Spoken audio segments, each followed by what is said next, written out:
Welcome or welcome back, my magical, beautiful, divine friends. My name is Carrie. I'm a yoga teacher, a spiritual growth coach.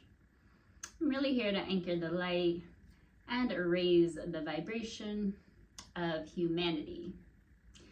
Today's video, I am going to be talking about trust. And I need to give you some background first, and I promise this is relevant to my topic today if you just stick with me on this, okay guys? So, a few years ago, I worked with a hypnothesis therapist. And through this process, he worked through my dreams. I started connecting with my higher self in the dream state. So I started getting messages, downloads.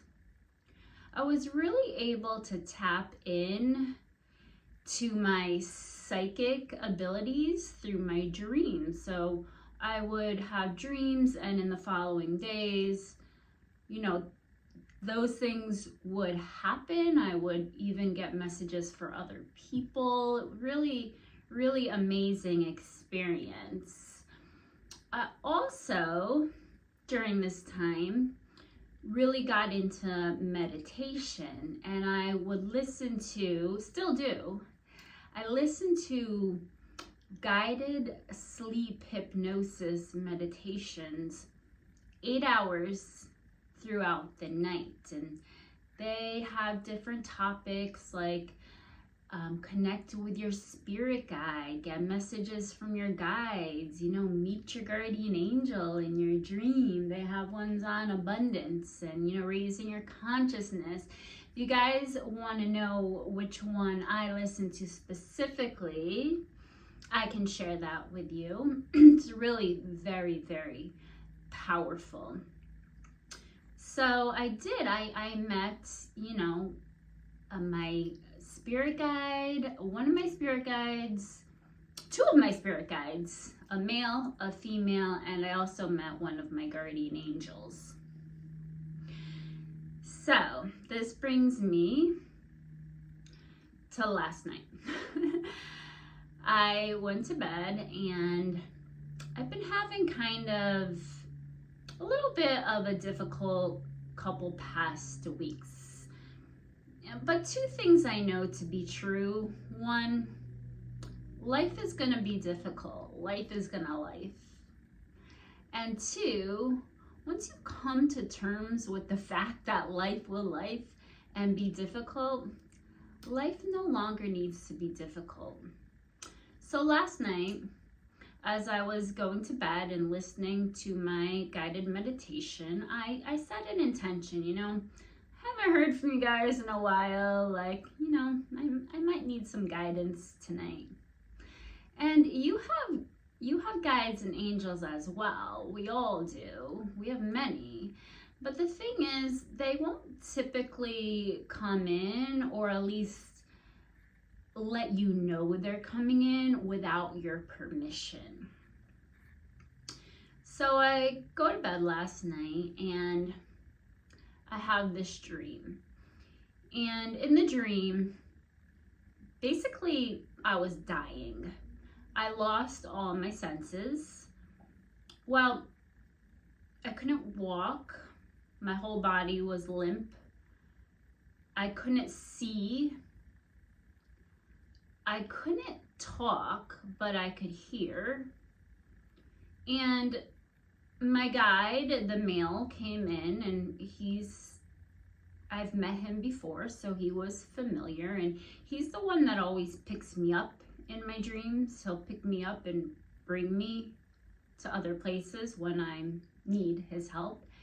And he picked me up, and he carried me and up and up and up and through doorways, and I'm kind of like apologizing to him and kind of like pretending like I don't really know what's going on. Like, he brings me to a room, and he puts me on the floor, and I at this point can see a little bit, and I can just see underneath the bed and like a toy box. So it's a child's room.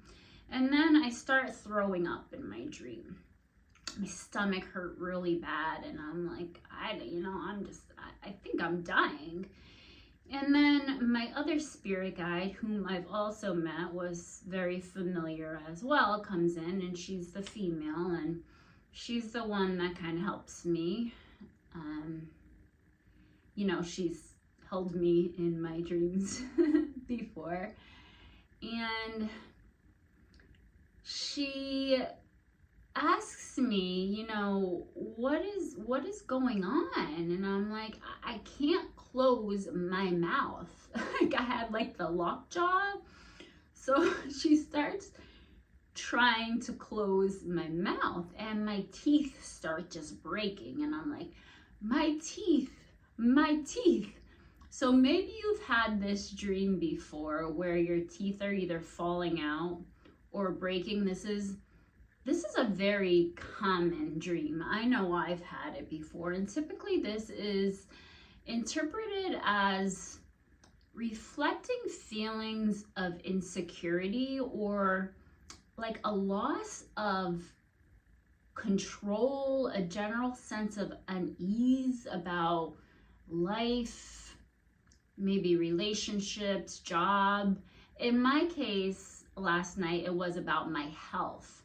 So I have a couple things that I'm healing in my health right now that, I thought weren't really worrisome to me, but clearly my dream last night told a different story.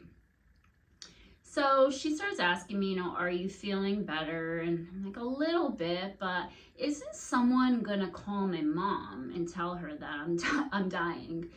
And she kind of looked at me and she said, you don't remember? You don't talk to your mom. And I was like, oh yeah, that's right. And then I'm like, and what about my kids? And she's like, well, if you die, you're not gonna see them again either. So two messages my guides gave me last night. One was just about my health in general, and that, I am a little bit anxious and scared, and that's okay for me to admit. And the second, in what I feel was the more important message of the dream, was that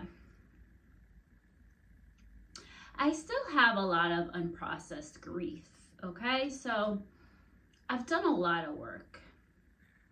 Done a lot of healing work, inner child healing, so much meditation, so much yoga, but I still have a lot of work to do. And that's the thing about healing. It's never done. There's always more to do. And you know what? That's okay. I am still grieving this loss of relationship with my mom.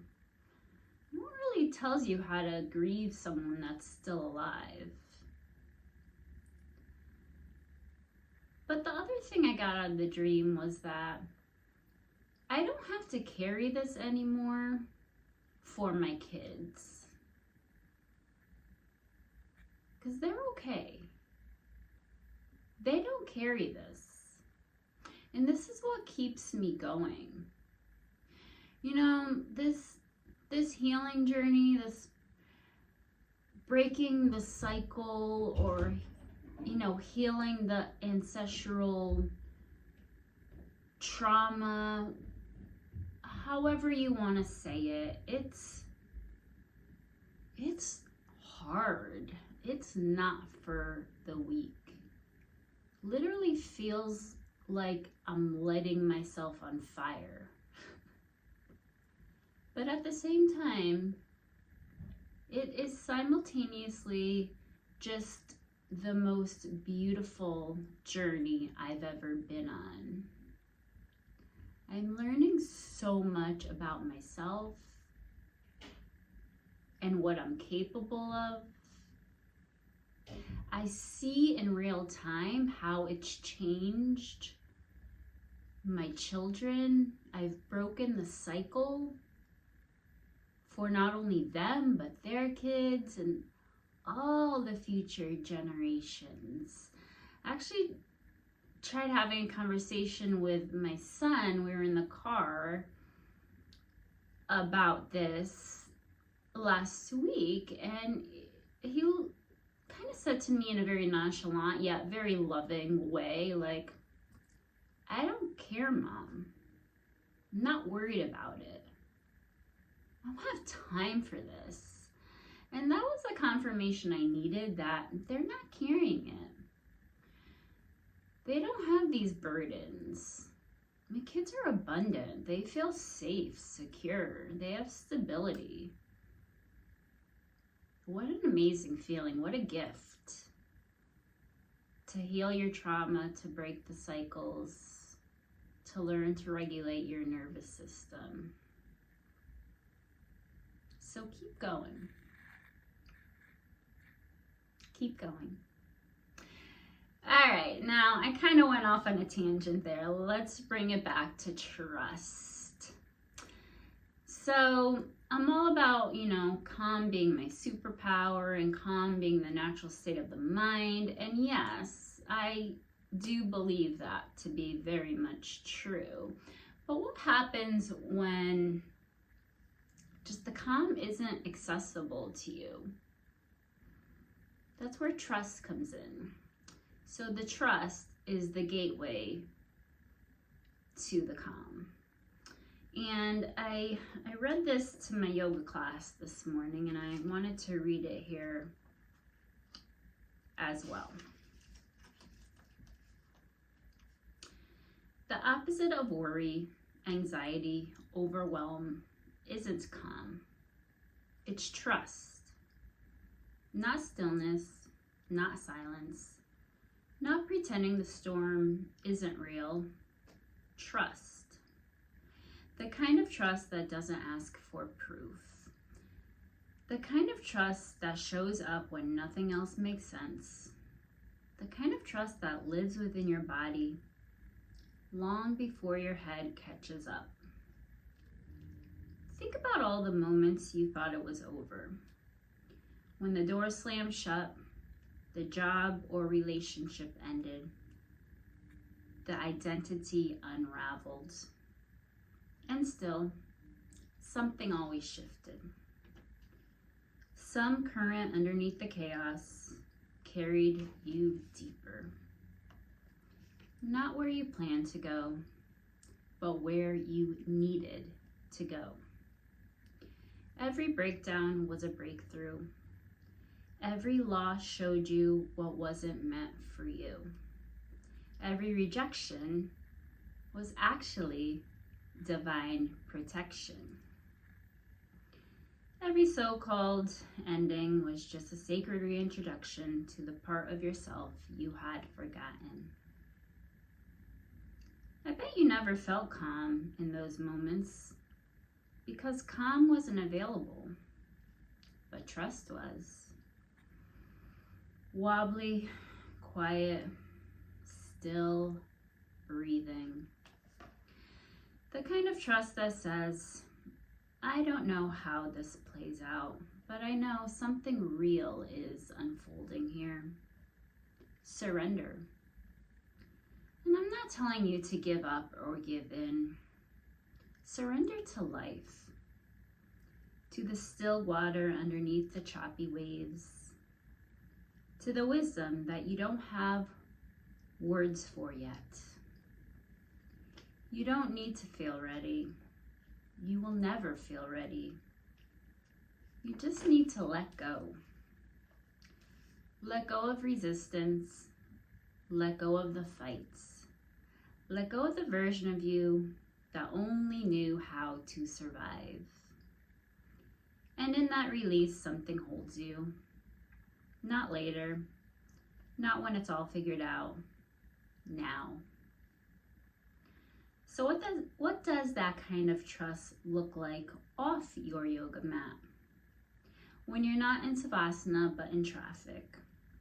When your nervous system is running from a tiger. When you're overwhelmed by your inbox, replaying that conversation in your head, waiting for the next shoe to drop. This is real, where it gets real. Because your body doesn't care how spiritual you are. It cares about safety, control, survival.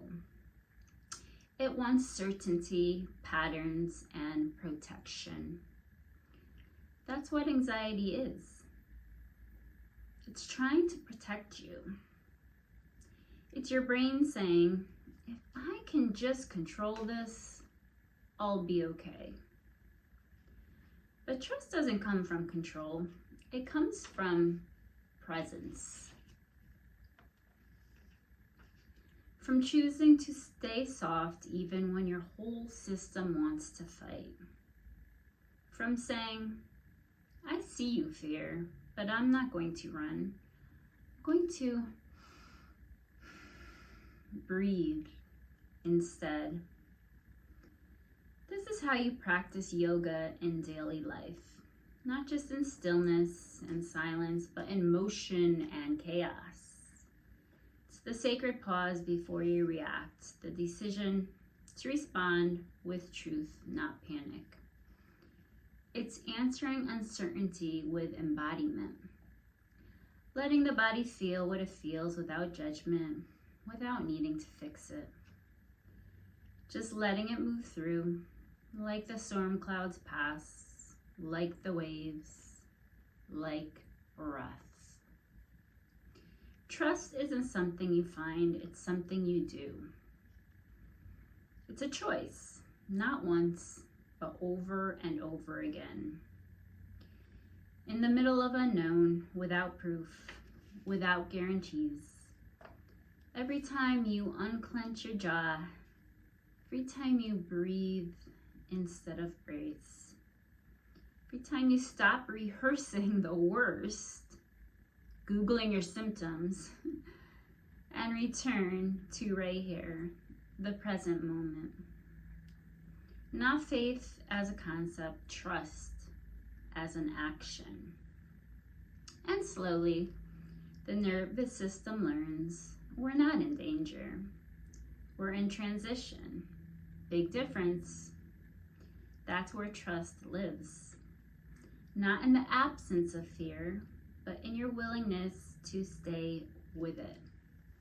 To meet what's real. To stop running. To soften, even when it would be easier to shut down. You don't rise above life. You meet it. Fully, finally, without armor. So listen, guys,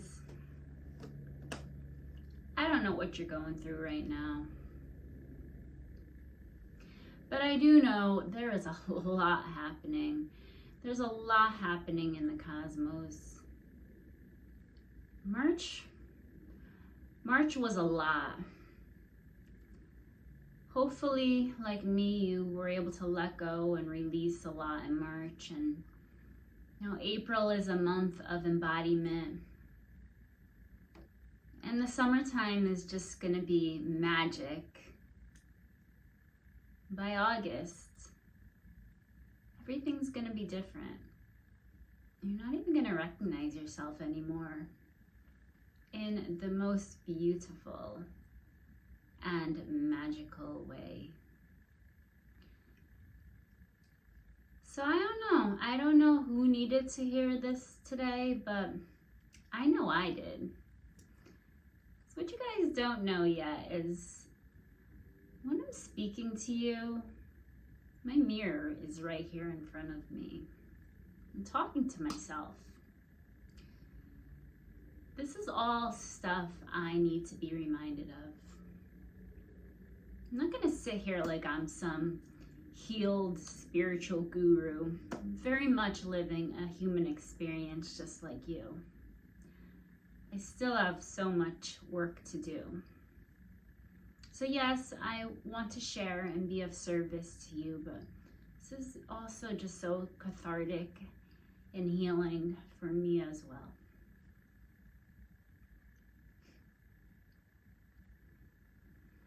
So thanks, guys.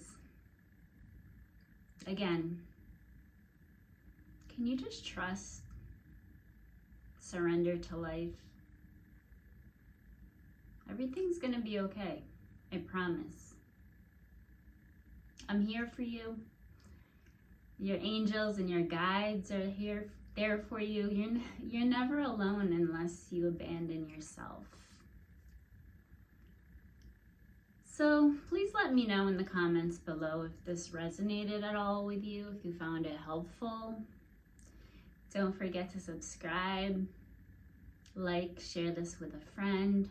Know that whenever you're finding me here, there are no accidents or coincidence in the universe. It is truly all divine timing.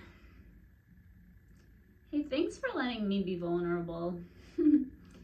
If you made it this far in the video, congratulations. I love you guys so much. I appreciate you more than you know. Your support, your encouragement, your feedback means just so much to me. Go have a magical day. Until tomorrow. Namaste.